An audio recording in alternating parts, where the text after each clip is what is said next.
an arrogant young kickboxer called the woman who cleaned his house just a maid and made the mistake of his life by forcing her to spar with him. He had no idea she was being secretly trained by the reclusive and legendary world champion, who worked as the estate's groundskeeper. The air in the Croft family mansion was a symphony of silent, opulent perfection. It smelled of lemon polish, imported lilies, and the kind of old money that had long since forgotten the scent of struggle. Every surface gleamed under the soft, recessed lighting. Every corridor was a silent testament to a life lived without friction. And moving through this pristine, soundless world was a ghost in a simple gray uniform. Her name was Maya.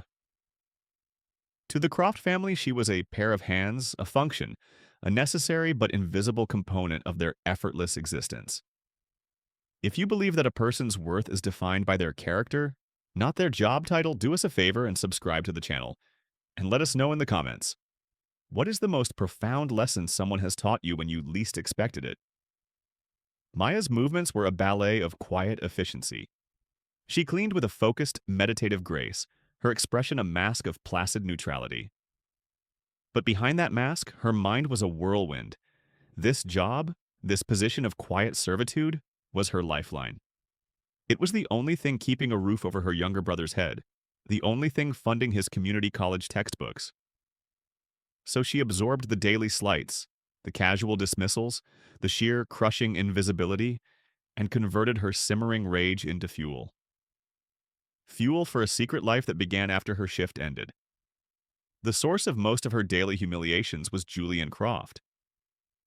At 22, he was the heir to the Croft fortune, a young man sculpted from privilege and entitlement. His chosen passion was kickboxing, a pursuit he treated with the gravity of a holy war. He was good in the way a well-funded, technically proficient athlete is good.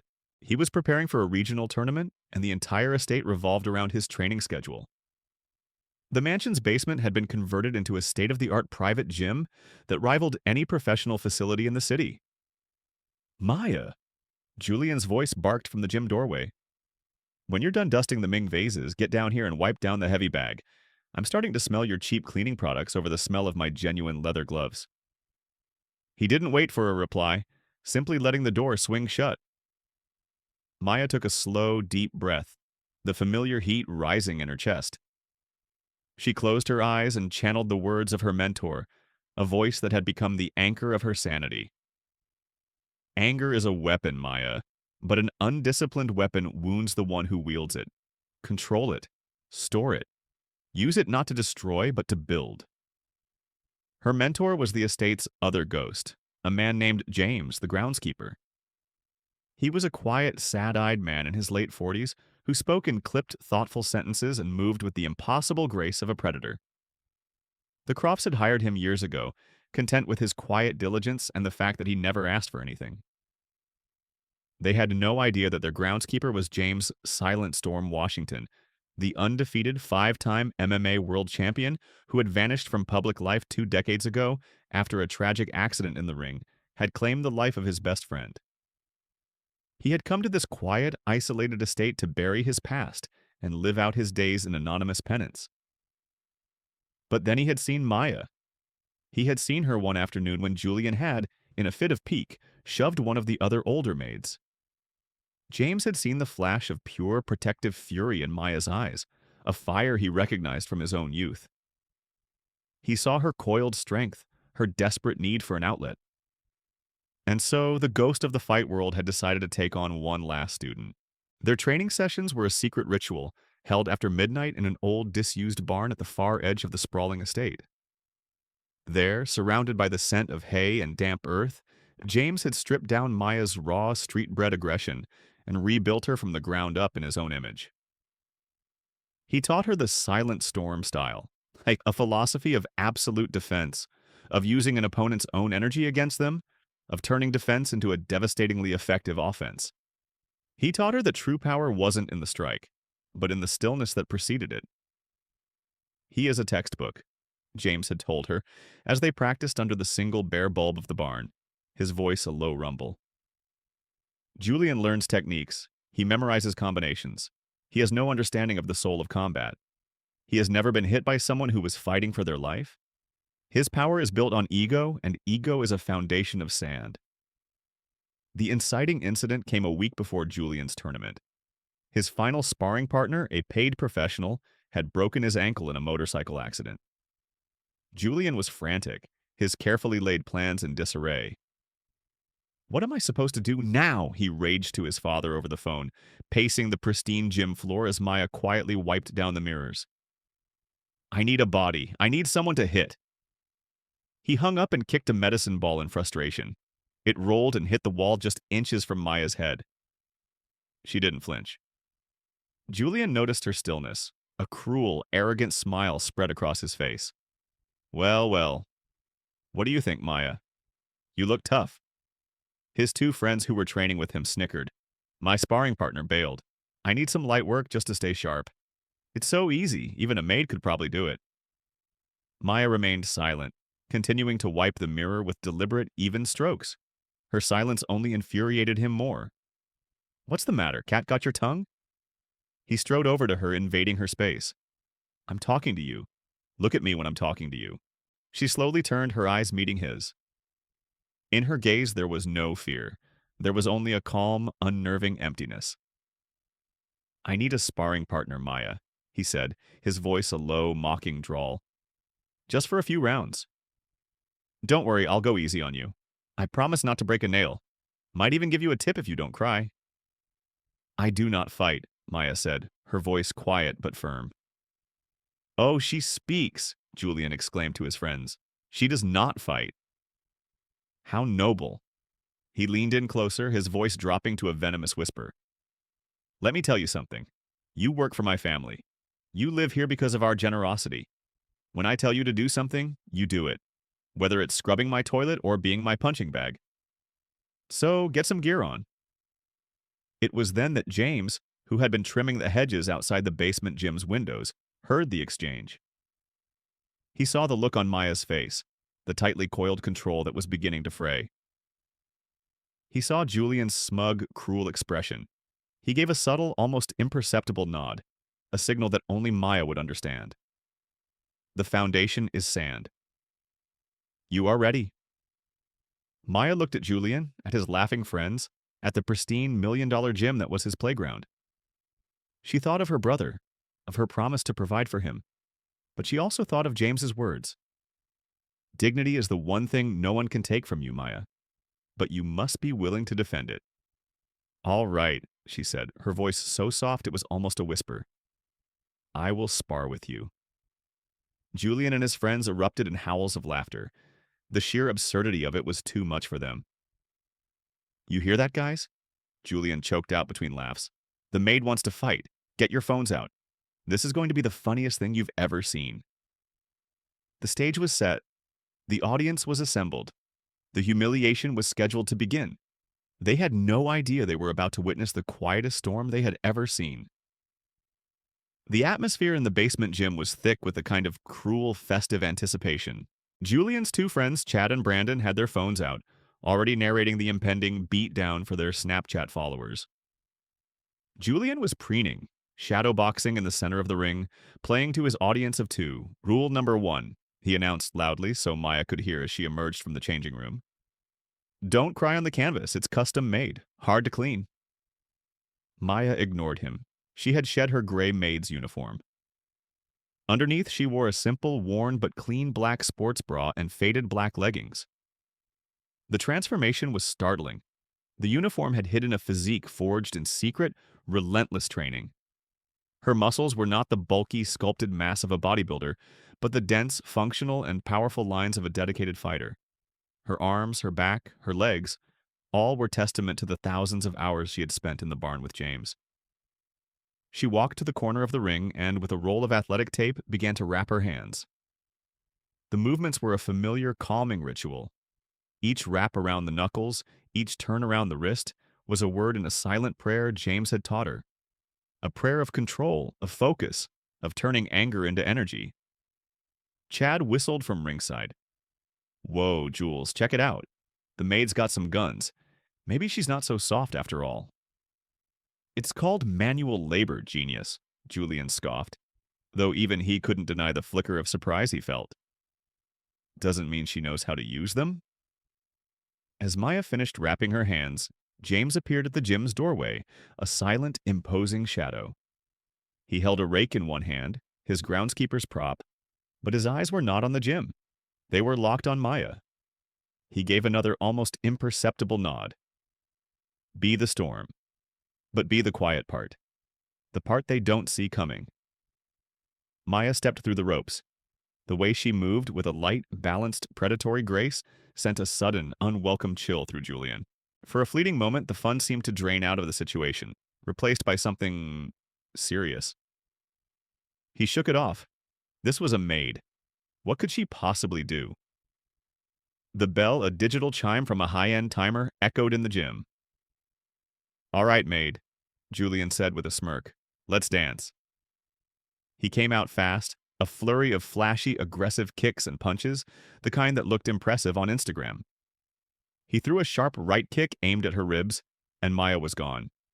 She hadn't jumped or dodged. She had simply flowed backwards, out of range, with an impossible economy of motion. The kick sliced through empty air, throwing Julian slightly off balance. He growled in frustration and charged again, this time with a three-punch combination. Jab, cross, hook. Again, it was like striking at a phantom. Maya swayed back from the jab, slipped her head inside the cross, and rolled under the hook, all in one seamless, liquid movement. Julian found himself punching the air, his momentum carrying him past her. As he turned, she was there, standing perfectly still, her hands up in a classic defensive shell, her eyes watching him with a calm, analytical intensity. "What is this?" Julian panted, his arrogance beginning to curdle into confusion. "You just going to run?"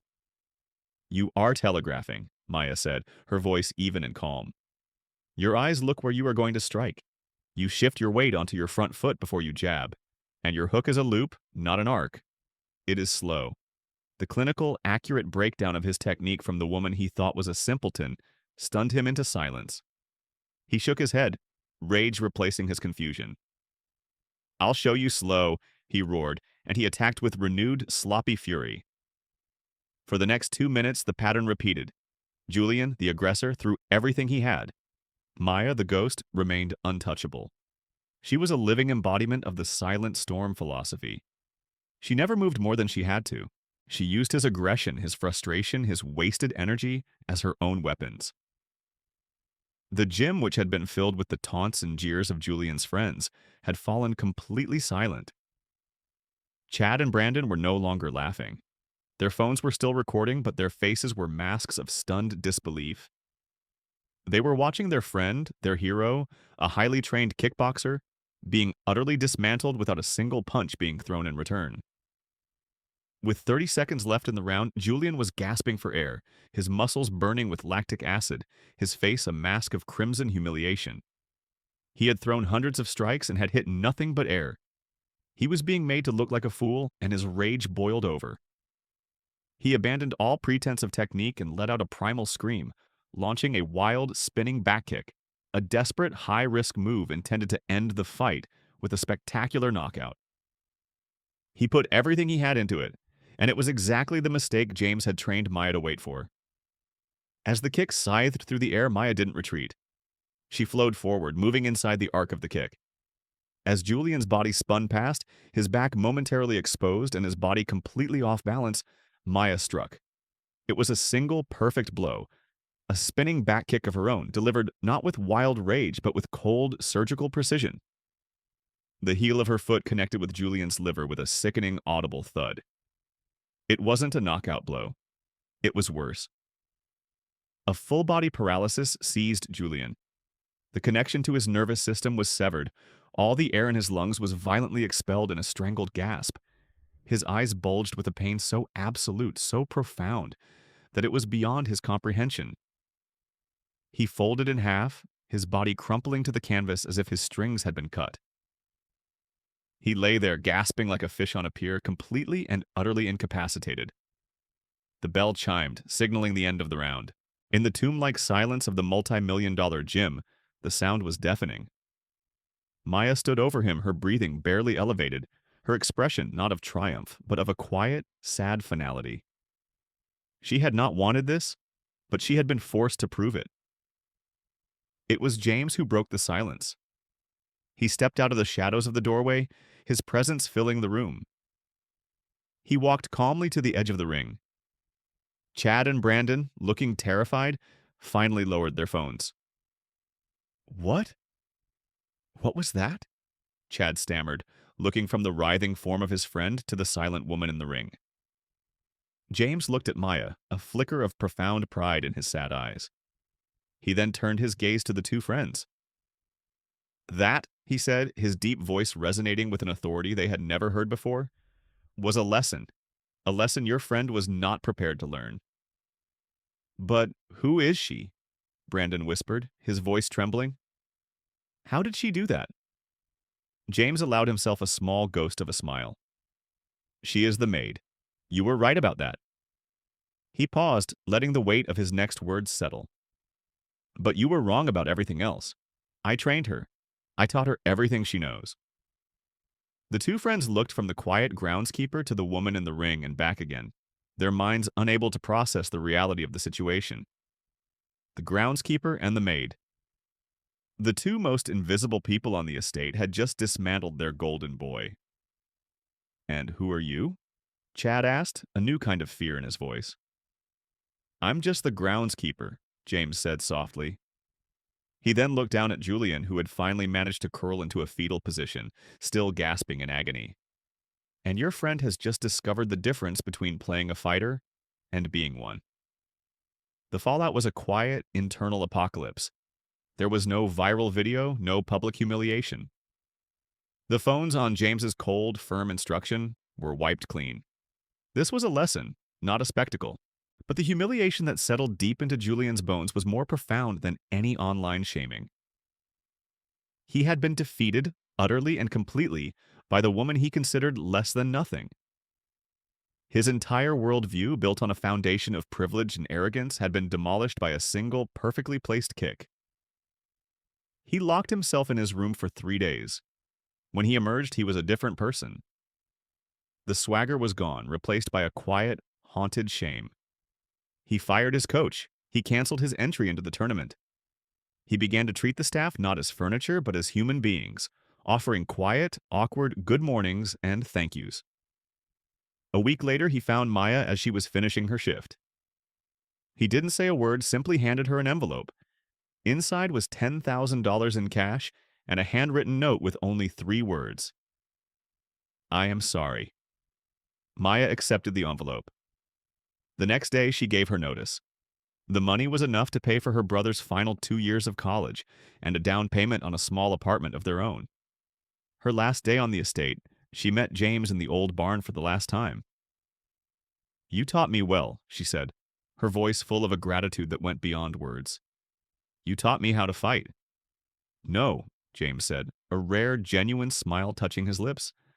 "I taught you how to control your power. The fight was already in you. I just gave you the discipline to wield it without letting it destroy you." He looked at her, his student, his legacy. "You have honored my friend's memory, Maya. You used your strength not for revenge, but for dignity.